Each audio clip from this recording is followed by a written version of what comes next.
Hello बच्चों, स्वागत है आपका फिर से हमारे चैनल सीवी शर्मा क्लासेज पर।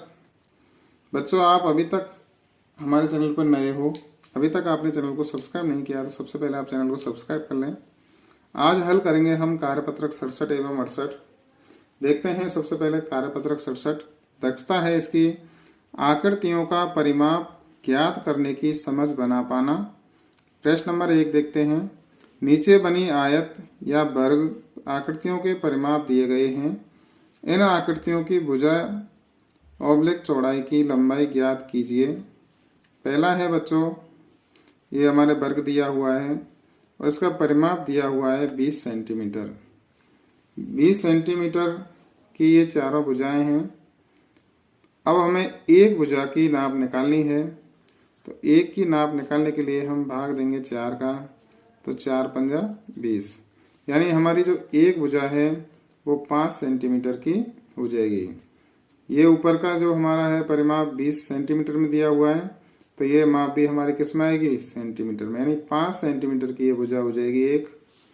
अगला देखेंगे बच्चों, प्रश्न नंबर 2। इस आकृति में हमारे परिमाप दिया हुआ है इसकी चारों भुजाओं का 32 सेंटीमीटर। 32 सेंटीमीटर में वापस भाग देंगे हम 4 का, 4 8 है 32, तो इसकी एक भुजा हो जाएगी 8 सेंटीमीटर की। अगला देखेंगे बच्चों, परिमाप दिया हुआ है 40 सेंटीमीटर, लंबाई दी हुई है इसकी 15 सेंटीमीटर। अगर इसकी लंबाई 15 सेंटीमीटर है तो ये भी 15 सेंटीमीटर हो जाएगा। दोनों का हम जोड़ करेंगे तो ये हो जाएगा 30 सेंटीमीटर। टोटल परिमाप है 40 सेंटीमीटर। 40 में से माइनस करेंगे हम 30, तो 10 सेंटीमीटर बचेगा। अब 10 सेंटीमीटर में हमारी ये दोनों चौड़ाई हैं, तो इसमें 2 का भाग दे देंगे तो आ जाएगा 5, यानी हमारी एक ये जो भुजा है इसकी चौड़ाई हो जाएगी 5 सेंटीमीटर। इधर की पूछा जा रहा है तो यहाँ लिख देंगे हम 5 सेंटीमीटर। अगला देखते हैं बच्चों,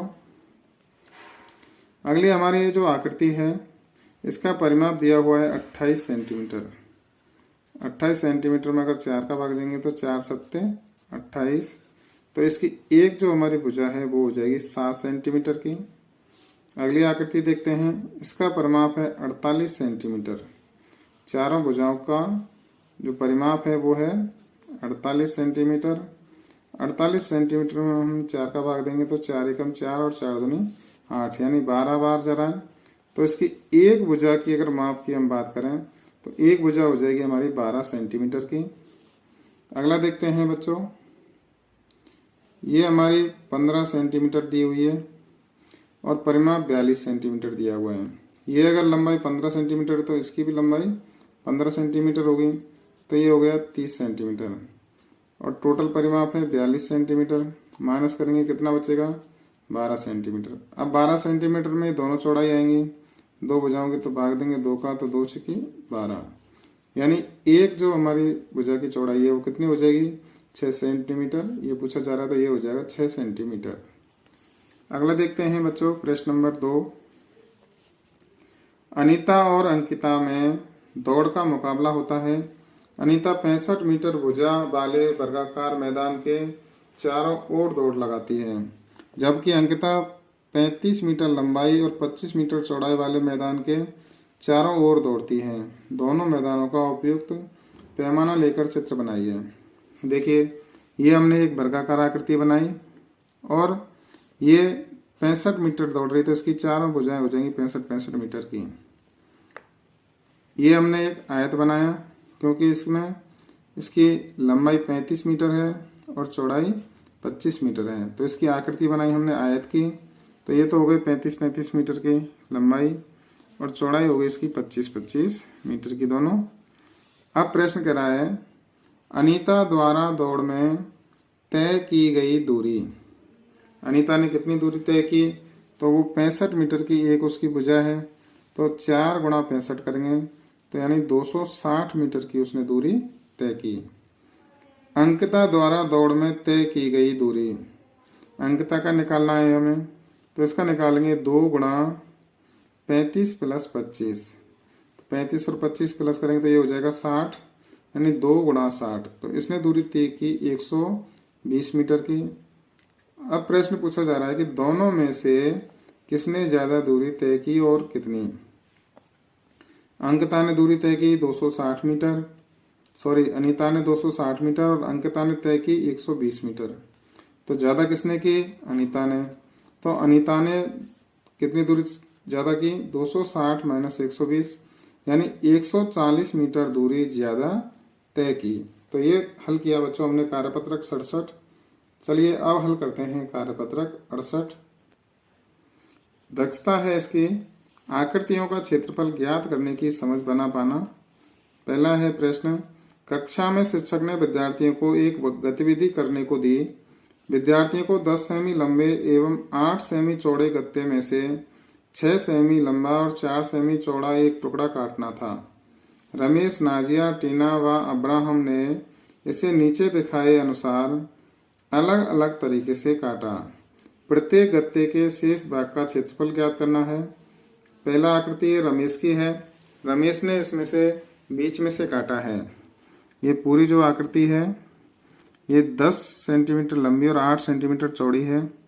इसमें से रमेश ने ये बीच में से काटा है। इसने काटा है इसकी लंबाई 6 सेंटीमीटर और ये चौड़ाई है इसकी 4 सेंटीमीटर। तो अब गत्ते का क्षेत्रफल पूरे का हो जाएगा, निकालेंगे तो हो जाएगा 10 गुणा 8 यानी 80 वर्ग सेंटीमीटर। अब इस काटे हुए क्षेत्रफल का टुकड़े का निकालेंगे तो इसका हो जाएगा 6 गुणा 4 यानी 24 वर्ग सेंटीमीटर। अब शेष बचे हुए भाग को निकालेंगे तो 80 सेंटीमीटर में से 24 सेंटीमीटर माइनस कर देंगे तो यानी 56 सेंटीमीटर शेष बच जाएगा जो गत्ता है बार बार का। इधर अब नाजिया का देखते हैं। नाजिया ने एक साइड से निकाला है लेकिन दूरी माप वही है। इसका टोटल गत्ते का क्षेत्रफल निकालेंगे तो 10 गुणा 8 80 वर्ग सेंटीमीटर। फिर इसने जो काटा है उसका निकालेंगे तो उसका वही 6 गुणा 4 यानी 24 वर्ग सेंटीमीटर। शेष भाग का क्षेत्रफल निकालेंगे तो 80 माइनस 24 यानी 56 वर्ग सेंटीमीटर। अगला देखते हैं टीना का। टीना ने भी बीच में से यूं निकाला है आड़ा। तो अब इसका गत्ते का क्षेत्रफल देखते हैं टीना का तो 10 गुणा 8 यानी 80 वर्ग सेंटीमीटर हो जाएगा।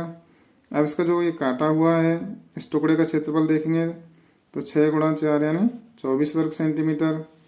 अब ये शेष जो बाहर का बचा हुआ है इसका क्षेत्रफल निकालेंगे तो 80 माइनस 24 यानी 56 वर्ग सेंटीमीटर।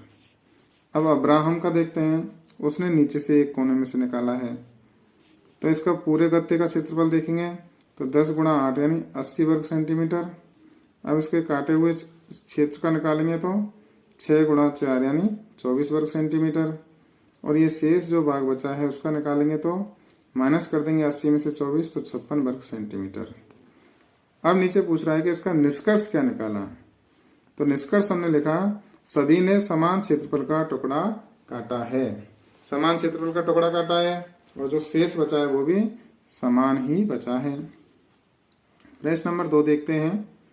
एक आयत और वर्ग का क्षेत्रफल समान है। वर्ग की भुजा 20 मीटर है। यदि आयत की लंबाई 40 मीटर है तो आयत की चौड़ाई ज्ञात कीजिए। देखिए आयत और वर्ग दोनों का क्षेत्रफल समान है तो यहाँ लिखेंगे हम आयत का क्षेत्रफल बराबर वर्ग का क्षेत्रफल। अब आयत का क्षेत्रफल होता है लंबाई गुणा चौड़ाई और वर्ग का क्षेत्रफल होता है भुजा गुणा भुजा। तो आयत की क्या दिया हुआ है, हमें लंबाई दी हुई है तो लंबाई लिख देंगे 40 गुणा चौड़ाई लिख देंगे, ज्ञात करनी है, बराबर वर्ग का भुजा गुणा भुजा, भुजा दी हुई है 20 यानी 20 गुणा 20। अब हमें चौड़ाई निकालनी है तो चौड़ाई बराबर कर देंगे हम 20 गुणा 20 करेंगे तो 400 बटे 40। इसको काटेंगे तो आ जाएगा 10 यानी इसकी चौड़ाई कितनी आ गई, आयत की चौड़ाई आ गई 10 मीटर। अगला देखते हैं प्रश्न नंबर 3। रेणु के पास 10 सेमी इंटू 10 सेमी की एक कार्ड शीट है। इस शीट से चित्र बनाने के लिए वह 5 सेमी इंटू 5 सेमी की शीट काटना चाहती है। तो बताइए शीट काटने के बाद बची हुई कार्ड शीट का क्षेत्रफल कितना होगा।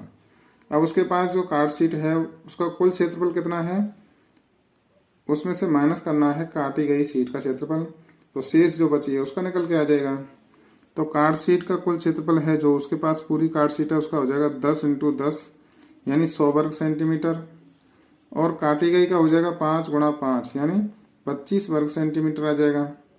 अब 100 वर्ग सेंटीमीटर में से माइनस करेंगे 25 वर्ग सेंटीमीटर यानी 75 वर्ग सेंटीमीटर आंसर आ जाएगा। अब ये 75 वर्ग सेंटीमीटर किसका आएगा? जो कार्ड शीट उसके पास शेष बची है, शेष बची हुई कार्ड शीट का क्षेत्रफल कितना हो जाएगा? 75 वर्ग सेंटीमीटर। तो बच्चों हल किए अभी हमने कार्यपत्रक 67 एवं 68। अगर आपको हमारा वीडियो पसंद आया हो, अगर आपको हमारी मेहनत पसंद आई हो तो वीडियो को लाइक करना, दोस्तों तक शेयर करना। अगर आपने अभी तक हमारे चैनल को सब्सक्राइब नहीं किया है तो चैनल को सब्सक्राइब जरूर करना। बेल आइकन दबाना ना भूलें। बेल आइकन दबाने से आगे आने वाले सभी वीडियो के नोटिफिकेशन आप तक पहुंचते रहेंगे। आप सभी ने वीडियो देखा उसके लिए आप सभी का धन्यवाद। मिलते हैं शीघ्र ही अगले वीडियो में, तब तक के लिए जय हिंद।